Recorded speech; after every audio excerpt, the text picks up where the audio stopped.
my 5 tips using my Nexus devices here. Those of you guys who have a Nexus device or just a stock Android version, and it might work for others, I just don't have all the phones, so you want to try it out for yourself. There's a little trick to your phone that I'm going to show you here. Pay attention to the toggles. I can rearrange all these, and maybe you thought you can't do that unless you're rooted, but you do not need that. Now all we're going to do is press and hold on this little, and you can see it spinning. You can see it spinning right there. I'm going to let go. System UI Tuner has been added to settings. Now we're going to scroll down and go to System UI Tuner.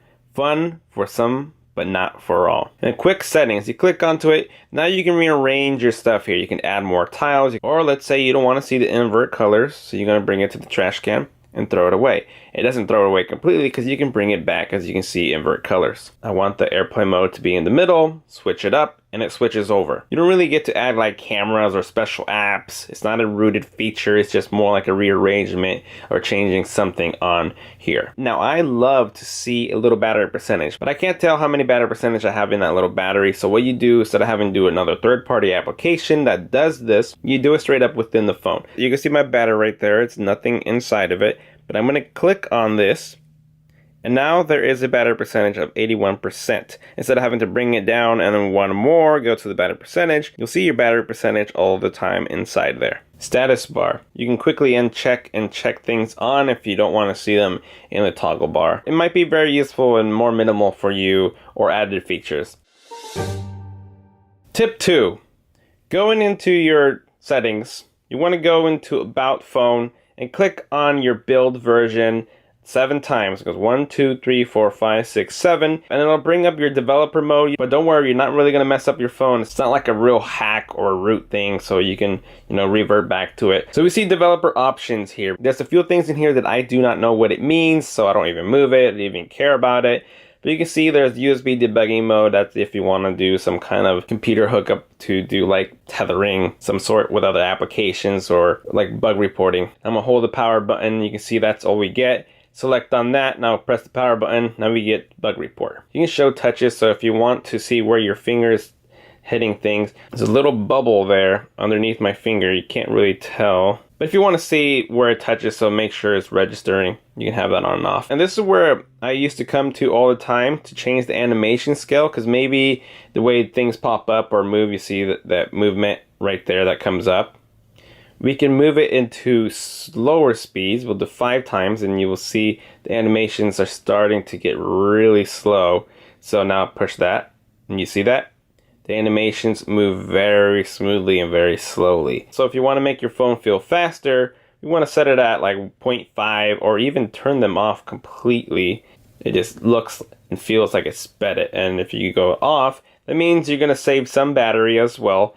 And everything's just going to just show up. It's not going to have any animation, just going to show up. Strict mode, show CPU usage. You click on that. You got your CPUs there showing up. Every time you leave an activity, it'll close it so it's not running in the background. You can see background process limit. If there's apps that you don't really use but you still want to keep installed, you can just touch on that. And inactive means it's not going to try to run or keep working on the background. It's going to stop it. So you got ways to turn them off if they're not active but you still want to keep them. And that's also a step if you wanted to root. Maybe you don't have enough internal memory. You already removed your pictures, videos, and moved files over to make room, but you still don't have enough. Well, this is what you got to check out. Go into your settings, go into your storage and USB. It might say something different. Just go to your storage. As you can see here, I've only used less than 6 gigabytes on my 64 gigabyte. The reason why I don't have a lot of stuff taken, because I remove a lot of apps, I remove a lot of games, and all my pictures and videos go over the cloud on my Google Photos. So I will always have enough room. But we can see the apps are what takes the most memory on my phone. But going to the bottom, we can see cached data. There's 1.2 gigabytes of data being used, which can be released and nothing bad will happen to your phone. Let's clear that. I'm going to clear that. I've seen it up to 5 gigabytes of cached data. Now look at my memory, the 4.60. Now release more memory for me to be able to download if you weren't able to. So that's another tip there. But also, guys, I recommend storing your pictures on the cloud. Tip number 4, disabling applications. Those of you guys who have a lot of bloatware or applications that you never use but you can't remove them because you're not rooted. Play movies. Now, I can't remove play movies. Now maybe your home launcher does not allow you to do it this way, But you can see I'm going to go to app info. Now if you want to go into your apps, you want to go into your settings, go to apps, and find that application again, Google Play Movies. Now I can't uninstall it because I have to have it, but I'm going to force stop it. You don't need to press that at all, but it'll say computing there, which you don't have to wait for, and you press disable. Now it says if you disable this app, other apps may no longer function as intended. Your data will also be deleted, which I'm totally fine because I don't ever use it. So I'm going to disable the app. Now it doesn't uninstall it from your phone. It just goes back to a factory version of uninstalling. It is disabled now. Let's go back into the drawer and you will see that it's no longer there. So I won't be annoyed with applications that are in my drawer, or it just won't be popping up or stuff being updated for it because I don't have it ready for it to try to work. So that's a disabled option. If you needed to bring it back, go back into your applications. If you don't have the option to choose from disabled, enabled, or applications, it's always going to be at the very bottom. And click on that, you see disabled. And those are the disabled applications.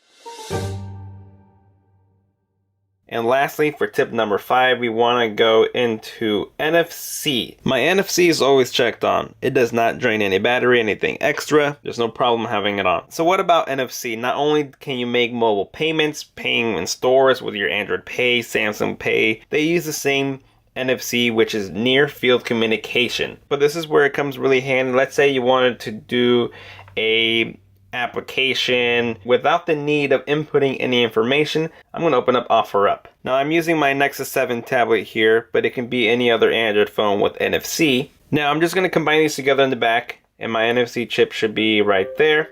Now you can see it got smaller, and I'm going to touch this and it's going to beam it right over to the tablet here, and there's the application right there without me having to put any information because I had this app open. Your friend might have been watching this app and he wants it. Same as Clash Royale.